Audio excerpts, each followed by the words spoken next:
An balma lamɛnnikɛlaw aw salamu alaikum aw tulo bɛ arajo Bamako 24 de kan na ka bɔ Mali kɔnɔ na minnu bɛ k'an lamɛn jamana fan o fan jamana kɔnɔ ni jamana kɔ kan k'aw bɛɛ lajɛlen fo ni k'aw koɲuman dɔn. Aw sɔgɔlen b'aw ka arajo Mali la Bamako 24 min bɛ yen n'a bɛ kunnafoni latɛmɛ aw bɛɛ lajɛlen tɔgɔ la diɲɛ ma don o don a balimakɛ n'aw denkɛ Abdulaye Kulibali fɛ k'a sɔrɔ ɲɛmaaba n'i y'a sɔrɔ o bɛ tali i ka jɛjɛ sari la ale bɛ ka baaraw bɛɛ lajɛlen jateminɛ k'aw fo ni k'aw koɲuman dɔn faso kɔnɔ ni faso kɔ kan. Dɔ yɛrɛ t'aw ma k'aw sigi ni k'aw ka kunnafoni makɔnɔ kunnafoni ni dalilu don tiɲɛ ni Ala ye siran kan kunnafoni gɛrɛgɛrɛ anw sigilen filɛ kɛnɛ kan. O de kan ka bɛn bi kunnafoni lase tuma bi ye nɛnɛ ye dɔ fara jɛrɛmɛ dɔ fɔlɔ don bi nɛnɛ bɛnnen bɛ nazarasan kalo filanan février kalo don bi y'o tile 14 ye ka bɛn 2022 san ma farafinkalo min y'a sɔnni arajaba kalo ye an b'a ladɔn k'a fɔ bi y'o tile 12 ye jate la san kalo 7 don hijira san 1443 san don o de bɛ kɛ Ala ka ɲɛ ka d'an ma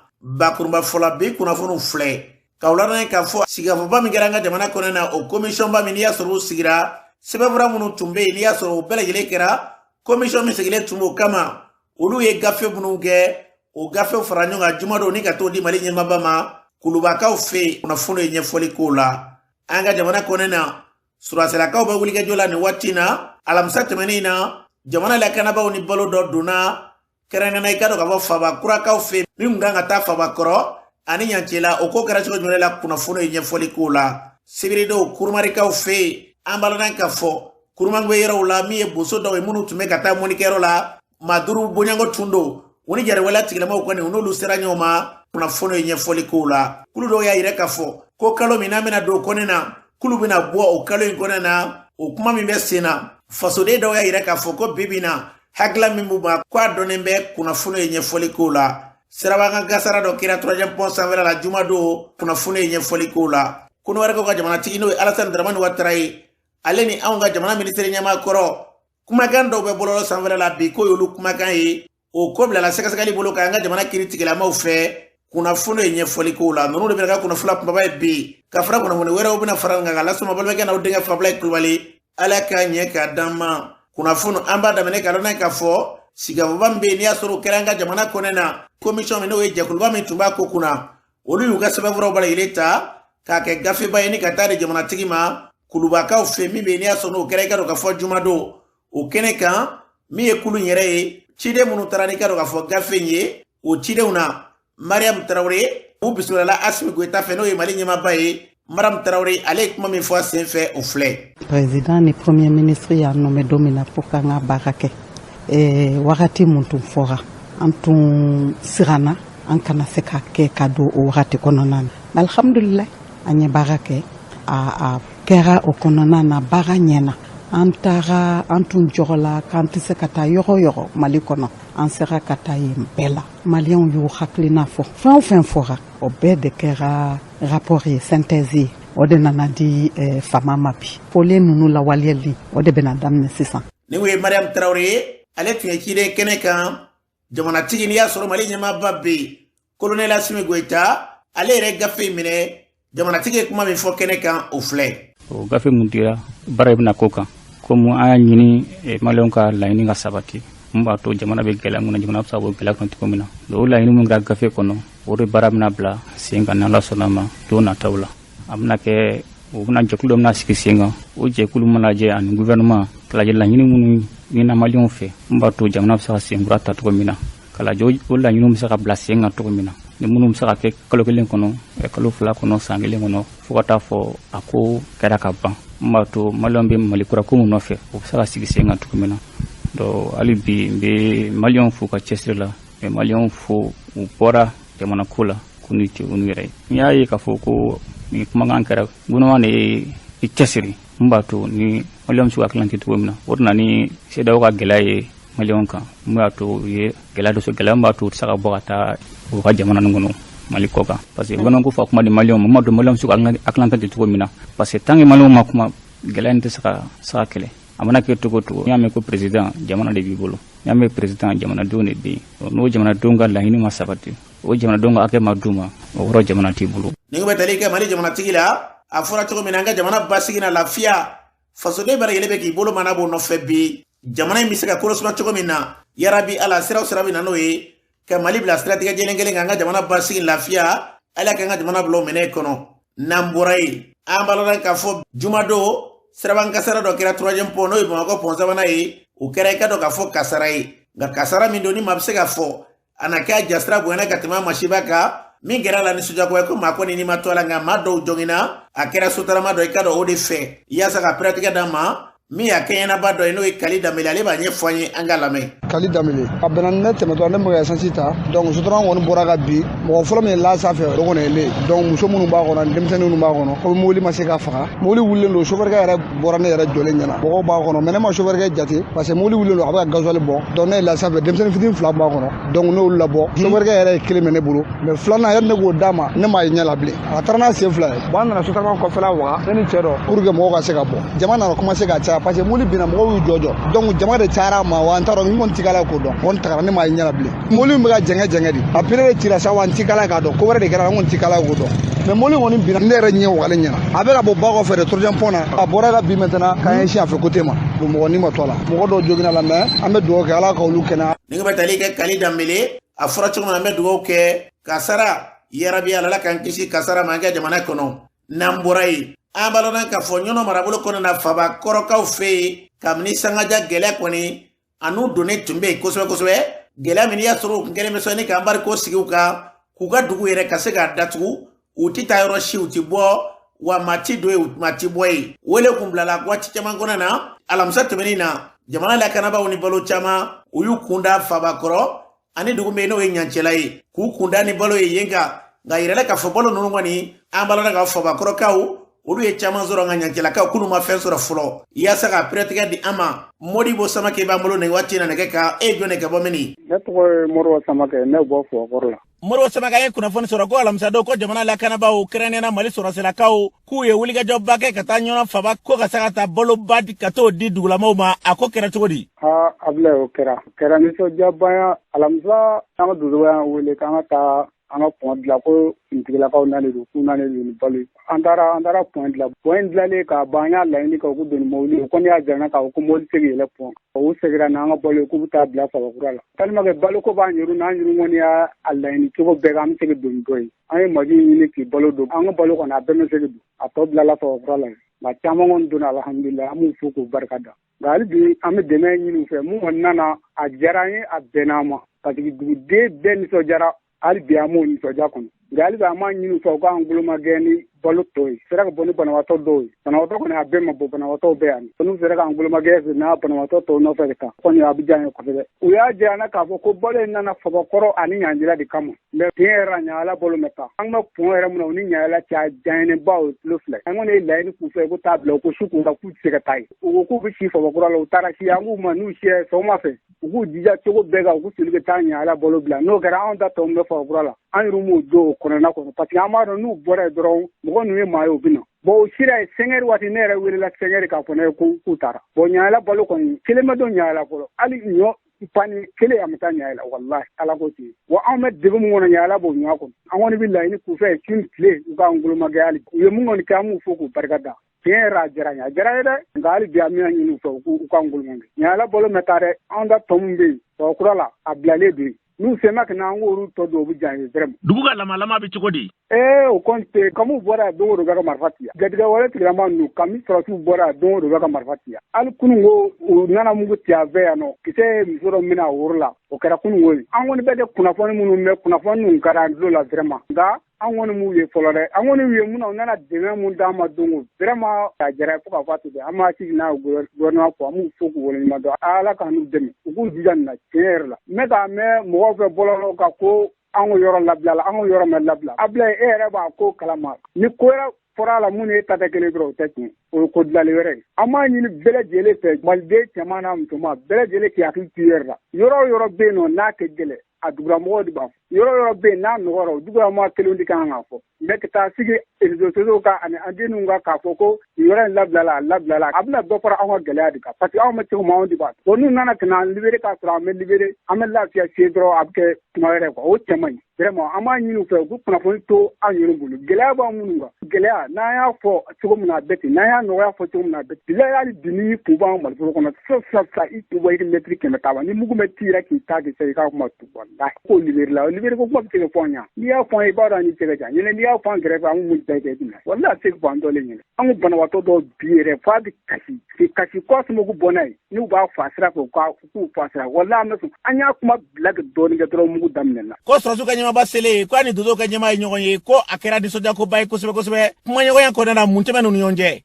Ablaye o kɛra nisɔndiya ye koyi parce que u yɛrɛw kun hakili la ko an ka degun tɛ cogo min na u nana sɔrɔ a kɛ jugu n'o ye u yɛrɛw y'a ye an bɛ degun min kɔnɔ a nisɔndiyalen a ye dodoba minɛ k'a tigɛ kɔrɔta de vraiment a sɛgɛnna faso ye u y'o k'an ka dodoba de wa hali bi an b'o faso kelen de kɔ wallahi Allah toujours minnu bɛ k'u sigi ko anw libéré la farabugu libéré la anw libéré ka di anw ye ka tɛmɛ fasoden bɛɛ lajɛlen kan anw b'an ka dugu kɔnɔ anw ye sɛnɛkɛlaw de ye anw minnu b'an ka dugu kɔnɔ an de bɛ se kuma an ka dugu kan k'a fɔ anw de bɛ nin juguya in na ta gɛlɛya min b'a kan anw de b'a fɔ ni nɔgɔya nana n'anw ye nɔgɔya min fɔ o de ɲɔgɔnna tɛ yen o de ye wulibali parce que nɔgɔya ka di anw ye ka tɛmɛ gɛlɛya kan hali sisan ni mɛtiri 100 taama ka bɔ an ka dugu da la mugu bɛ tira k'i ta k'i segin o tira ka segin maa bɛ se k'a fɔ k'o tigi libéré la a tɛ se ka fɔ k'an libéré la n'i y'a fɔ an libéré la walahi i b'a juru sɔrɔ an bɛ libéré fiyewu Ablaye ne b'i yɛrɛ fo k'i barika da ala k'an ni sara parce que ɲɛnamaya kɔnɔ mɔgɔ min mɔgɔ to degun kɔnɔ k'u ɲininka u ka degun la u k'u k'u degun fɔ diɲɛma k'a min Ablaye an bɛ se k'a fɔ an y'o ye parce que anw fan dɔ an bɛ se k'a fɔ bi an ka kunnafoni bɛ se yɔrɔ la an y'o t'a dɔn a bɛ se yɔrɔ min vraiment an b'i fo k'i barika da i ni ce i ka baara ɲuman na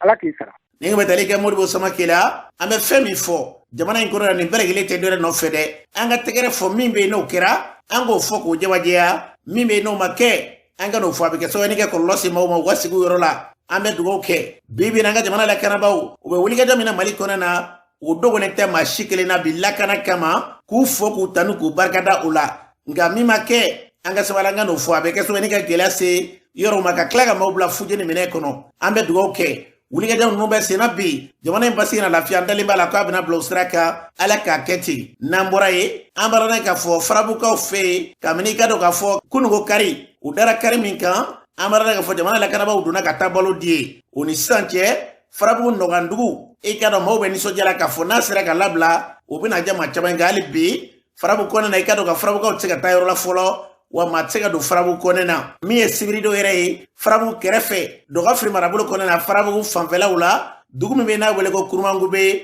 o ni farabugu olu bɛɛ lajɛlen de ye dugukɔrɔba yɔrɔ ninnu na mɔnikɛla dɔw olu bɔra k'u bɛ taa mɔnikɛla ye o kɔni kɛra so ye jariwala tigilamɔgɔw kɛra ɲɔgɔn na maa duuru bɔɲɔgɔnko maa 3 an b'a dɔn k'a fɔ olu kɔni sera k'u sen sera k'u tila nka hali nin yɔrɔ in na maa 2 olu kɔni ma ye fɔlɔ yaasa ka nin pɛrɛtigɛ d'a ma farabugu ka donsoba an y'ale yɛrɛ ɲininka farabugu bilama bɛ cogo di Ablaye Kulubali alhamdulillah an b'a la tanu mouvement kɔnɔ an ma bɔ da fɛ fɔlɔ kɔni an ma bɔ ka taa yɔrɔ si fɔlɔ a ka dugu dondaw ni dugu wɛrɛ minnu ni ɲɔgɔn cɛ olu si ma se ka bɔ fɔlɔ wa mɔgɔ ko min bɔ ɲɔgɔn fɛ an ma bɔ ka taa yɔrɔ la ne mɔden fɛ yen wa n dɔ ma n'an libérélen don ne bɛ wele directeur k'a f'i ye n b'a fɔ bi kɔni n dɔ ma an libéré la an bɔra an taara nin yɔrɔ in na n'anw bɔlen don ka da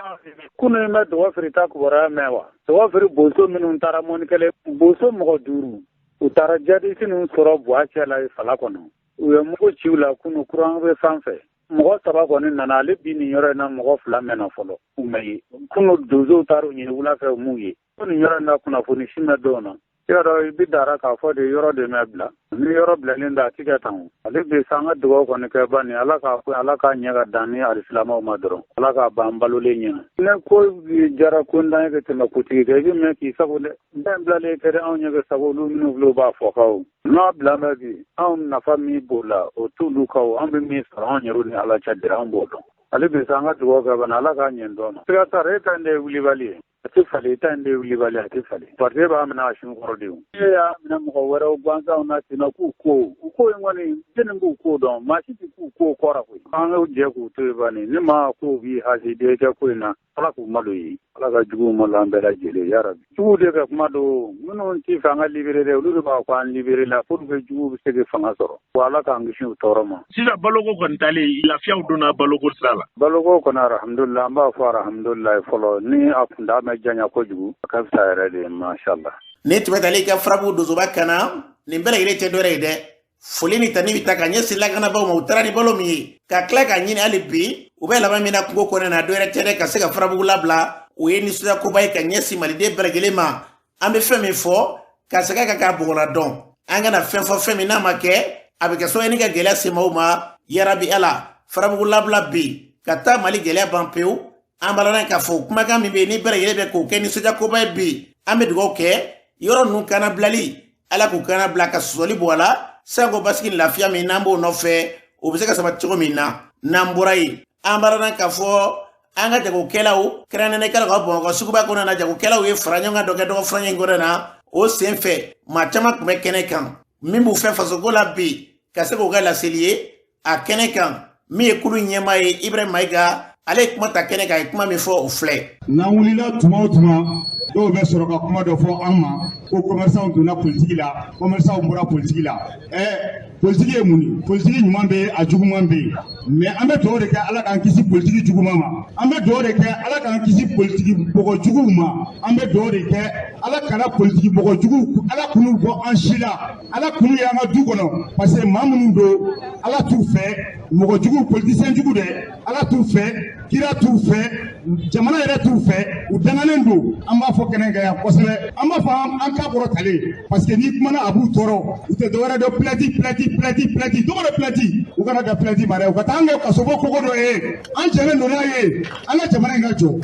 an tɛ siru ɲɛ mali kɔnɔ n'i ye politisiyɛnw ta k'a lajɛ maa joli don politisiyɛn mana kɛ cogo o cogo n'i y'a bɛɛ fara ɲɔgɔn kan u ka mɔgɔ min bɛ voté élection a tɛ mɔgɔ miliyɔn 2 bɔ o don na le 14 boulevard ka mɔgɔ miliyɔn 4 bɔra yen est ce que olu bɛ se ka ca ni maliyɛn bɛɛ ye wa ni an kumana k'an k'an da de 120 bɔra k'u ka sonyɛniw yira an na sisan kɛnɛ kan mun de bɔra la u bɛ nin de la dunkojuguya faso kɔnɔ ko n'i y'i da don o la k'u b'a fɔ ko wayi ko pilɛti bɛ dugu kan u kana kɛ pilɛti ma dɛ walahi u ka fɛn wɛrɛ kɛ mun tɛ pilɛti ye on n'a pas perdu an labɛnnen don o kama saya tɛ wa kunun su o tɛ bɔ bi dɛ mɔgɔ min bɛ sa kunun i tɛ sa bi donc n'u bɛ fɛ ka fɛn bɛɛ k'an na o y'an dakan de ye n'an taara kaso la an dakan don u ka pilɛti tɔ b'u bolo yen n'a ka d'u ye u k'a sife yen cogo minnu ja an tɛ siran an tɛ tamaki an commerçant bɛ mun fɔ k'a fɔ k'a jɛya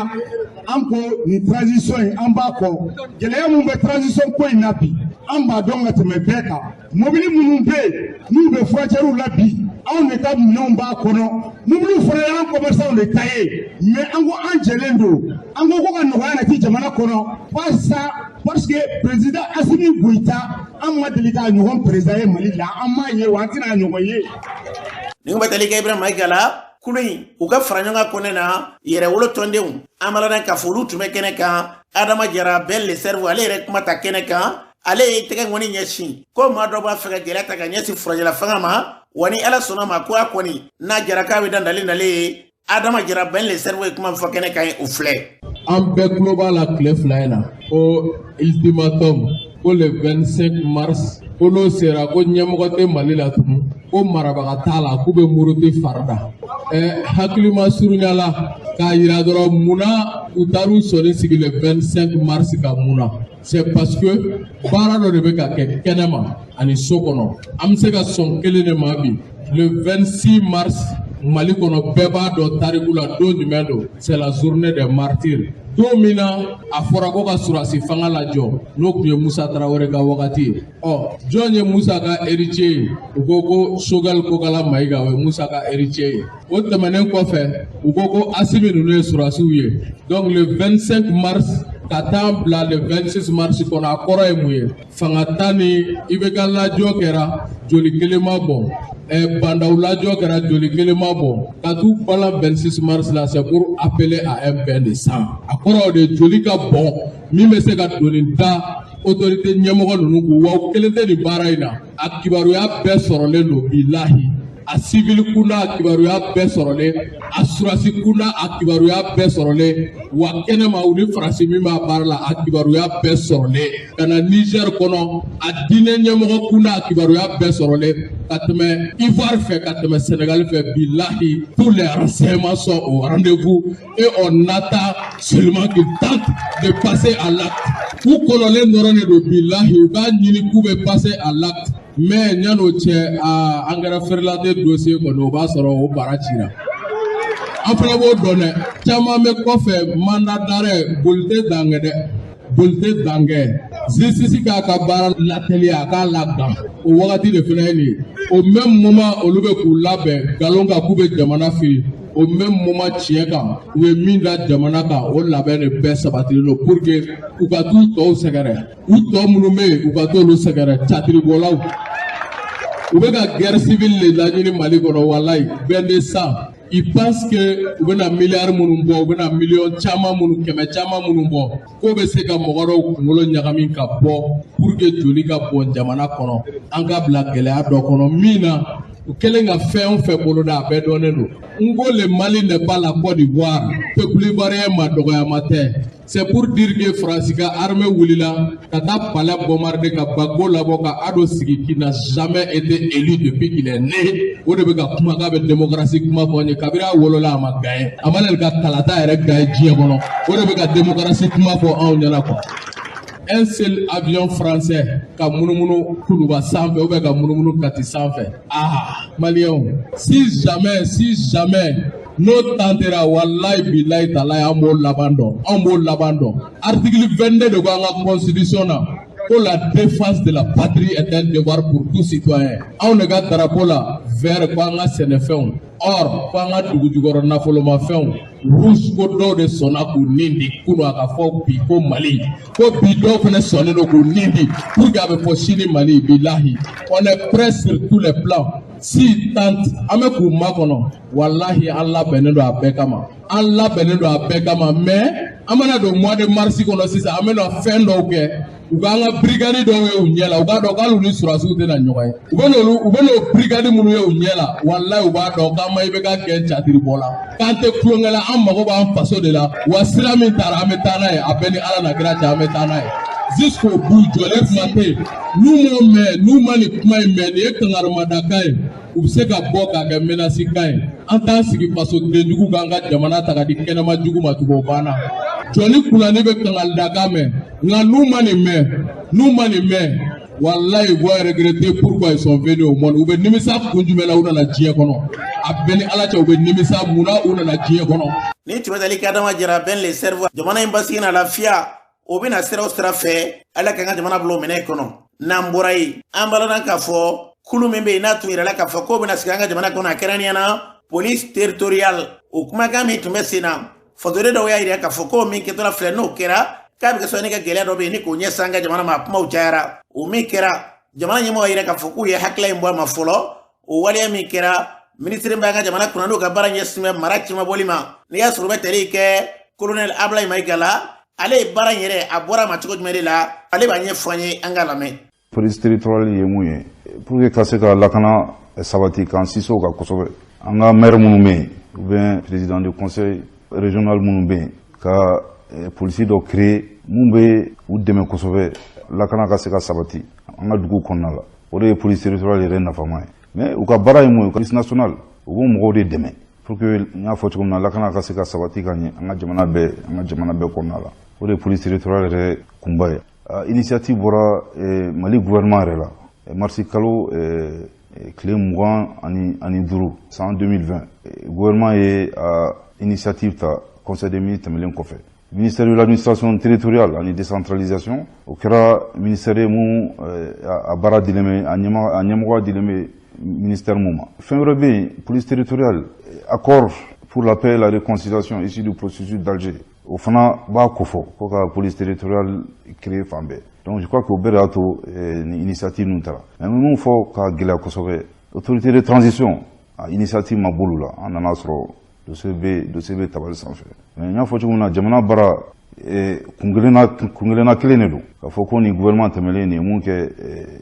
gouvernement min na o kɔfɛ o tɛ se k'a da dɔ la état tɛ fonctionner ten n'aw nana mun sɔrɔ yen a bɛ aw jija aw se ye mun ye k'o k'a ko la donc o de la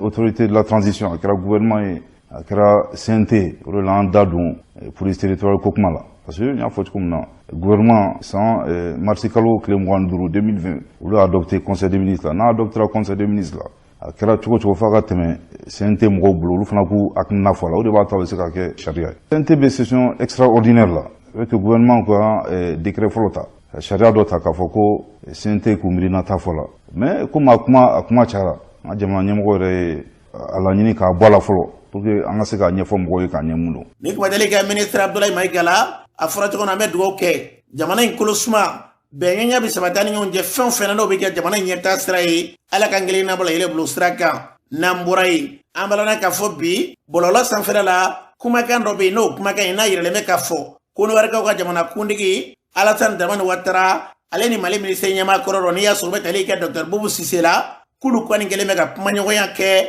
kumaɲɔgɔnya in n'i ye kumakan in lamɛn a bɛ ka dɔn k'a fɔ gɛrɛn tɛ ko fɔ ka ɲɛsan ka Mali ma o kumakan minnu bɛ sen na a kuma cayara dɔgɔfɔɲɛ in kɔnɔ na an ka jamana kiiribulon min bɛ yen n'i y'a sɔrɔ u bɛ communiqué kɔnɔna na o procureur ale ka dɔn k'a fɔ baara dɔ sigi sen kan sɛgɛsɛgɛli la a kama o kumakan min bɛ sen na ni bɛɛ lajɛlen bɛ k'i ta fɔ Ismaël Fane b'an bolo nɛgɛ ka nin waati in na k'ale ɲininka ko ɲɛna e yɛrɛ jɔnni ne tɔgɔ Ismaël Fane donc n bɛ société civile jɛkulu kɔnɔ. Ismaël Fane bɔlɔlɔ sira fɛ kumakan dɔ bɔra dɔgɔfɔɲɛ in kɔnɔ na kumakan min ni maliden bɛɛ lajɛlen bɔra ka kumakan ye Konowari ka jamana kuntigi n'o ye Alassane Dramane Ouattara ye kumakan in ale ja b'a kɛrɛfɛ k'a yira k'a fɔ ko ale ni Mali ministre ɲɛmaa kɔrɔ Dr Boubou Cissé ko olu fila k'u ye kumaɲɔgɔnya dɔw kɛ minnu bɛ yen n'a bɛ gɛlɛya ta ka ɲɛsin an ka jamana ma kumakan e y'a jateminɛ cogo di kumakan ye ne y'a jateminɛ cogo min na mɔgɔw kana dusu bila hakili parce que an bɛ technologie clé la Alamaden i bɛ se ka kumakan ta a bɛ se ka yɛlɛma cogoya bɛɛ la ordinateur la i bɛ Alamaden kumakan ta a bɛ kɛ i n'a fɔ a yɛrɛbakun o ye fɛn ye fɛn min ni mɔgɔw k'u kɔlɔsi kosɛbɛ a kumakan na comme déjà k'o taara k'a di communicateur procureur y'a ta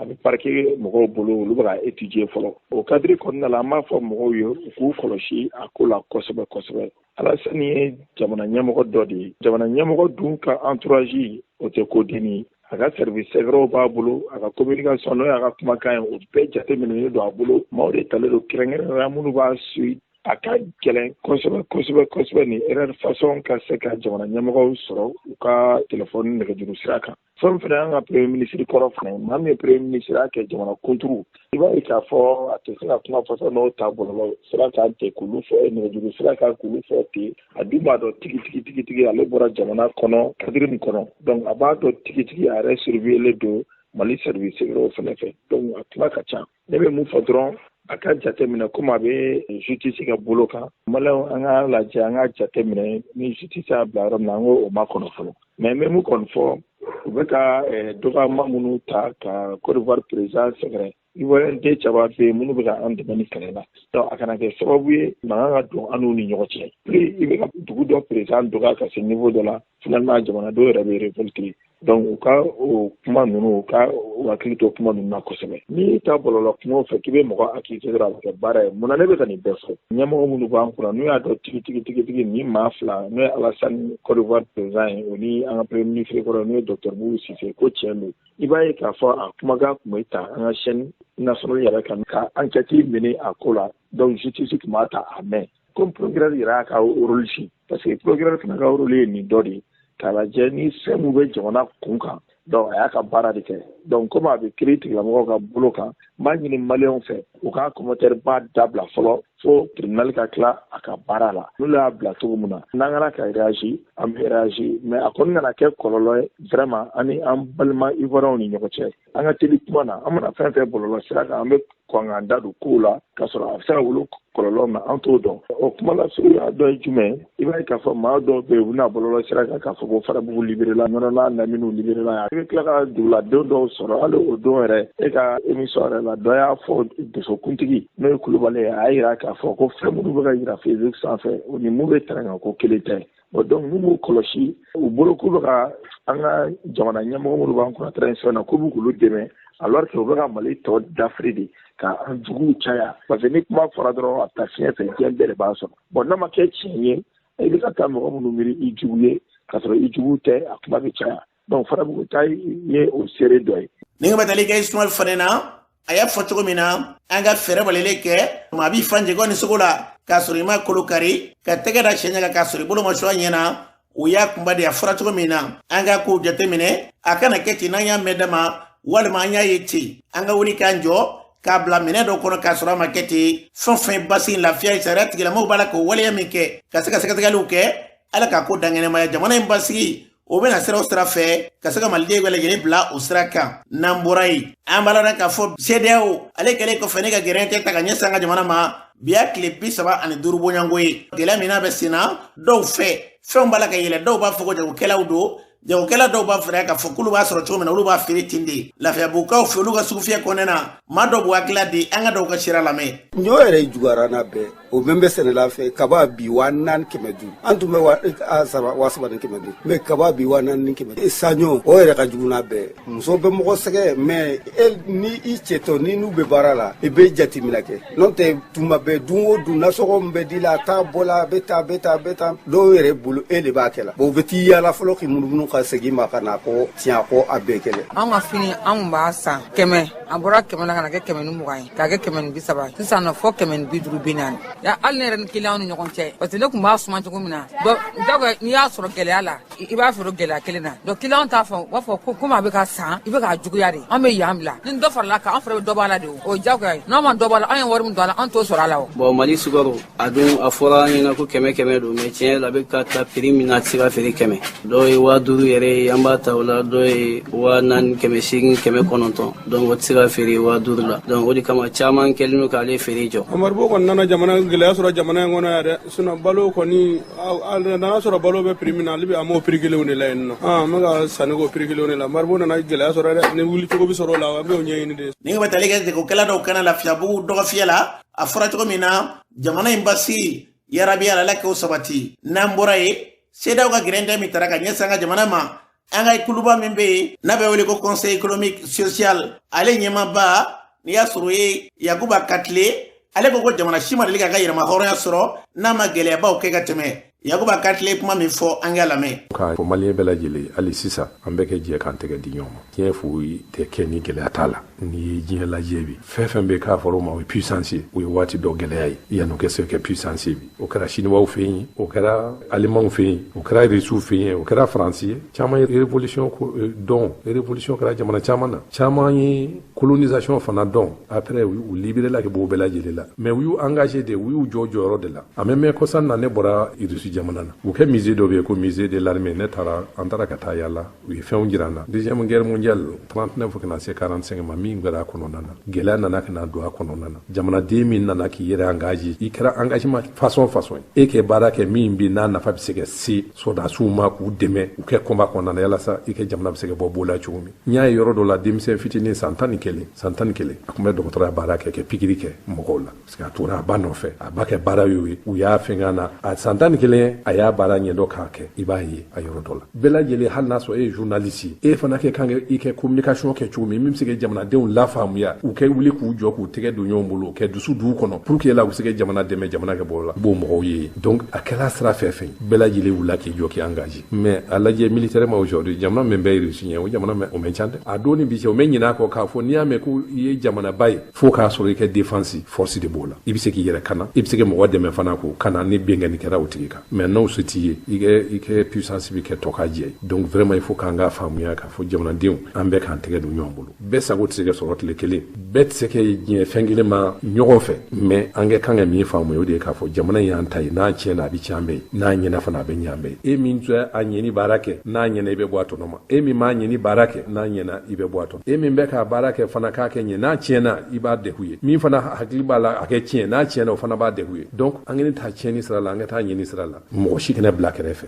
mɔgɔ si kana kɛ dɛnkɛrɛfɛ mɔgɔ ye a ko la bɛɛ kɛ lamɛn bɛɛ k'i hakilila di jama min t'a fa min fɛ k'a fɔ nin de ka ɲi a ma an ka dugu sira fɛ hali n'a nana sɔrɔ ne min ye min fɔ ne hakilila tɛ o ye mais ni jama ko k'a kɛ tan na ne b'a fɔ jama ko min ka taa fa min fɛ n bɛ tugu jama kɔ an ka baara k'o kan an bɛ dugawu kɛ ala k'a ɲɛ an bolo. ni ko bɛ tali kɛ Yakuba Katile la a fɔra cogo min na an ka jamana gɛrɛntɛ min sigilen filɛ an ka jamana kan yarabi ala an bɛɛ lajɛlen ka jɛ ni k'a minɛ juru kelen na bɛɛ lajɛlen k'a bila faamuyali minɛ kɔnɔ wa bɛɛ ka jɛ ni ka se ka wuli ka jɔ n'a ye gɛlɛya ye n'a fɔra jalaji don bɛɛ lajɛlen ka jɛ k'a min ɲɔgɔn fɛ o y'a kunba de ye an bɛ dugawu kɛ an ka jamana in basigi na lafiya o bɛna siraw sira fɛ ka fasoden bɛɛ lajɛlen bila faamuyali kelen minɛ kɔnɔ na basigi lafiya k'an ka jamana sɔrɔ ala ka kɛ ten n'an bɔra yen an b'a la k'a fɔ somajap an ka jamana kɔnɔ na olu sigilen bɛ ka jiko kɔni ka se ka jiko gɛlɛya kɛlɛ ka bɔ an ka jamana sen na o waati kelen kɔnɔ na ko aliman jamana k'olu ye wulikajɔ kɛ ka se ka dɛmɛya ta ka ɲɛsin narankaw fɛ yen o dɛmɛya min n'o taara ka ɲɛsin nara marabolo ma narakaw ka mɛri n'i y'a sɔrɔ Abubakari Kulibali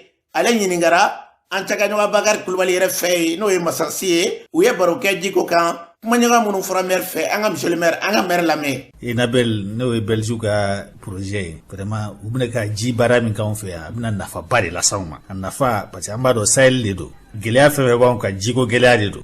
donc u bɛna ŋɔniba de bɔ an sen na a bɛ san yiri ka bɔ ne kun taara Bruxelles ne taara fɔ Enabel siège la ni kuma in n kun taara météo fɛngɛ dolo la changement climatique la mais jiko an y'o fɛnɛ kuma fɔ a kɔnɔ donc a nana kɛ sababu ye u nana ni projet ye a musaka ka bon kosɛbɛ fɛn fɛn miliyɔn caman yiri ka ye a b'o bɔ kun fɔra ko k'a di Nara ma Kulukoro région mɔgɔ dɔw yɛrɛ ko k'a se ka di Nara kelen ma ko ka dugu ko non nin dabɔra Nara kelen de kama et puis la ville de Nara du kɔnɔna u bɛn'o de dɛmɛ jiko la donc sisan kuma lasurunyara u bɛ yan bi u ka équipe bɛ yan u bɛna kɔlɔn 4 ɲɔgɔn sen u kun nana ni machine dɔw ye olu bɛ kɔlɔn sen ni fiɲɛ de bon an bɛ cɛncɛnma jamana la o ma se ka sira sɔrɔ kosɛbɛ u seginna u bɛ ka taa ni machine wɛrɛ nati u b'a fɔ ko an b'u mun de kɔlɔn bɛ sen ji citerne bɛ ji k'a kɔnɔ a bɛ to k'a kole ka jigin an bɛ yɔrɔ min sisan o kun fɛngɛ kan ka ban février de an dun filɛ février daminɛlen filɛ nin a ka ca Ala fɛ u bɛna kun cɛ n'olu kun cɛra u bɛ sɔrɔ k'a équiper k'a bila réseau kan n'o kɔni kɛra ka ca Ala fɛ a bɛ nɔgɔya caman nati gouvernement yɛrɛ fɛnɛ bɛ ka dɔ kɛ ka fara banque mondiale kan SOMAGEP yɛrɛ bɛ ka dɔ kɛ olu fɛnɛ senna ka ban donc ne nin bɛɛ fara ɲɔgɔn kan ka ca Ala fɛ Enabel u sara t'an anw bolo mɔgɔw bɛ ji di ma vraiment ye belebeleba k'i ye kɔlɔn 3 de bɛ ka Narala fonctionner an bɛ marché n'o de salon hakili b'a la wagati dɔ la a gɛlɛyara parce que kɔlɔn kelen tilema bɔlen a pompe jenina san o san an b'a fɔ ko pompe bɛ tiɲɛ ji de bɛ ja ka bɔ a kɔrɔ donc ji ni pompe gansan bɛ marché a bɛ kɛ gɛlɛya ye bon comme sisan ji bɛ Bamakɔ prix min na a bɛ Nara o prix kelen na Ala ni SOMAGEP nali min kɛra ninnu mana na sisan surtout kɔlɔn minnu bɛna se a bɛna dɔ fara réseau kan a bɛ dɔ fara ji quantité de kan ji hakɛ kan donc a ka ca Ala fɛ mɔgɔ caman b'a sɔrɔ an ka village 14 de yara kɔrɔdelen b'a anw na fɛnɛ or projet initial o kun tɛ mais i se ka ji sɔrɔ k'i b'a jɛ i sigiɲɔgɔn na donc a branchement kɛra ka taa bɛɛ fɛ mais an bɛ min ɲini mɔgɔw fɛnɛ fɛ dɔrɔn kɔlɔn bɛ minnu bolo bɛɛ k'i ka kɔlɔn nabɔ a bɛ dɔ bɔ gɛlɛya la dɔɔni o la ni hali ni worobinɛ tigɛra kɔlɔn bɔlen ji bɛ hali ni an yɛrɛ ma se k'a min baganw bɛ se k'a min o la mais n'a fɔra sisan yɔrɔ i se ka min k'i b'i ka bagan to sisan a kɛra sababu ye ketalakaw hali sɛw b'a bɛɛ min worobinɛ ji la or kɔlɔn u tun bɛ min kɔ ji de la donc an b'a ɲini u fɛ u ka kɔlɔnw nabɔ ni ji tigɛra wagati min na baganw bɛ se ka min kɔlɔn ji la an yɛrɛ b'an jija ni worobinɛ ji tɛ ni nin kɔni banna Enabel a bɛ na ni nin kɔlɔn senna ka ban ka équiper n'Ala na kira jɛnɛ ma a bɛ caman bɔ an ka jiko gɛlɛya la komi do u b'a fɔ cogo min n'an ka dumuni kɛ ni tigɛ i kana dumuni kɛ dɔ ka surun ni dɔ ye o de don sinon a bɛna belebeleba bɔ an ka jiko gɛlɛya la n'Ala na kira jɛnɛ ma folikan b'an bolo ka se Enabel ma dan tɛ foli min na parce que mɔgɔ min bɛ n'i dɛmɛ jiko la a y'i dɛmɛ fɛn b'a la ji de ye saniya ye ji ye diɲɛlatigɛ tɛ se ka taa cogoya si la ji tɛ an bɛɛ ye silamɛ hali n'i ye diinɛ la cogo o cogo ni ji tɛ k'i sanuya a ma nɔgɔn donc an bɛ Enabel fo k'a barikada u fɛnɛ b'a b'u ka mɔgɔw ka impôt n'u ka fɛngɛ dɔ la ka na di an ma a bɛ bɔ nafolo min an bɛ Ala deli Ala ka barika don a la an bɛ foli ni tanu lase commune denw ma u k'a dɔn fɛn minnu bɛna d'an ma da ninnu fɛnɛ b'u ka jamana wari dɔ ta ka na d'an ma n'a matériel na n'a kɔlɔn senna ni ji bɔli daminɛna bɛɛ ka ji tɔgɔtɔ ji in kana nɔgɔ et puis worobinɛ fɛn minnu bɛ fɛngɛ a ka baara ka ɲɛ mɔgɔ si kana ni mɔgɔ bɛ ji la kuma min na a ta e k'a dɔn e bɛ ka ji min tiɲɛ wɛrɛ i bɛna sɔrɔ dɔw mɔgɔ b'a la fan wɛrɛ fɛ a ka kɛ magoɲɛjiw talen ni mɔgɔ taara worobinɛ datugu an kana kɛ ji tiɲɛba ye parce que an bɛ Sahel de la et puis worobinɛ bɛ minnu fɛ yen an b'a ɲini bɛɛ fɛ bɛɛ kana ka n'i ka worobinɛ sara n'i mana ka n'i ka facture sara a bɛna ni gɛlɛya wɛrɛ o de b'a to an bɛ se ka fɛn wɛrɛw kɛ n bɛ profiter fɛnɛ tiɲɛ don an bɛ gɛlɛya la mais mɔgɔw kana fɛnɛ k'u ka taxes sara u ka impôt sara o de b'a to an bɛ se ka parce que nin fɛn baara fɛn bɛ kɛ an bɛ pourcentage dɔ sara mais Enabel nana ta kɛ 0 fara fo yen ko prépare latigɛ n'an ma se ka dɔ wɛrɛ kɛ olu tɔgɔtɔli an kan ka se k'olu kɛ o musaka bɛ bɔ min a bɛ bɔ an yɛrɛ de kun donc an bɛ mɔgɔw deli bɛɛ kana ka n'i ka taxes sara mɔgɔ mɔgɔ n'i bɛ dɔrɔmɛ kɛ 2 ye commune kɔnɔ i kan ka dɔɔni di commune ma an ti baga mɔgɔ ma an ti bi mɔgɔ kan mais bɛɛ ka wuli yɛrɛ o da to a fɔra fanga seginna so bɛɛ kana i yɛrɛ ka n'i ta sara yan'an ka kɛ jagoya la ko ye ni tun ye Narakaw ka maire kan ye a ɲininkara an cagaɲɔgɔn Bakari Kulibali fɛ masasi a fɔra cogo min na yarabi nin n'a ɲɔgɔnna dɛmɛw Ala kana n'u caya ka gɛlɛya ni ka kɛlɛ ka bɔ an ka jamana sen na n'an bɔra yan n bɛ taa jamana kɔkanna na Julakɛ Jakite mun b'e bolo bi karamɔgɔ Ase an bɛ taa Burkina Faso sibiri tɛmɛlen Faransi sɔrɔdasiw ka état major y'a jira k'a fɔ ko Barkhane sɔrɔdasi minnu bɛ Burkina Faso k'olu ye jihadisi 40 faga Burkina ni Benin frontière la a y'a jira k'a fɔ ko ni jihadisi ninnu tun bɛ taga ni ka segin kɛ Benin, Niger ani Burkina ni ɲɔgɔn cɛ. O kɔfɛ an bɛ taa RD Congo. Dɔgɔkun tɛmɛlen RD Congo service de renseignement n'a bɛ wele ko ANR olu ye Zoe Kabila convoqué n'ale ye RD Congo jamana ɲɛmɔgɔ kɔrɔ Joseph Kabila dɔgɔkɛ ye. U y'a ka passeport bɔs'a la k'a to Njili aéroport la Kinshasa-kaw fɛ a y'a jira k'a fɔ k'ale tun bɛ ka taa bɔ a muso n'a denw na Johannesburg wa k'ale fana kan ka kalan dɔ kɛ ɲina Johannesburg ye. Sɛgɛsɛgɛliw kɔni bɛ sen na hali bi. O kɔfɛ an ta Allemagne. Kunu président Kalata tun bɛ Allemagne. Allemagne wasadenw jɛna k'u ka jamana président suganti kunu. A jaabiw y'a jira k'a fɔ ko Frank-Walter Steinmeier ale min bɛ président la kabi san 2017 ale de sugantira tuguni kunu Allemagne wasadenw fɛ ka k'u ka jamana président ye san 5 nata in kɔnɔ. O kɔfɛ an ta États-Unis ka sanga ni ɲɔgɔn sama min bɛ Russie ni Ukraine ni ɲɔgɔn cɛ sibiri tɛmɛlen États-Unis président Joe Biden ye Russie président Vladimir Poutine wele téléphone sira fɛ. U ye heure kelen kɛ kuma la nka u ma se ka bɛn kelen kan. Hakilina jiginna Ukraine kɔkɔrɔma donnen bɛ États-Unis ani farajɛla jamanaw caman fɛ. Karamɔgɔ Ase nin bɛ dan sigi bi kɔkan kunnafoni la. Jolajɛ Jakite i y'a fɔ cogo min na an bɛ dugawu kɛ jamana in basigi na lafiya yarabi Ala ka Mali bila o sira kan. An ka jamana a bɛ kɔlɔsima sira o sira fɛ Ala ka an ka jamana bila o minɛ kɔnɔna na. Gɛlɛya bɛ yɔrɔ o yɔrɔ bi k'an bɛɛ lajɛlen bɛ ɲɔgɔn fɛ dusukun kelen ta sira kelen hakilila kelen jamana in basigi bɛ na sira o sira fɛ an bɛɛ lajɛlen bɛ ɲɔgɔn sɔrɔ jamanaden kelenya de la yarabi an ka jamana Ala ka kɔlɔsima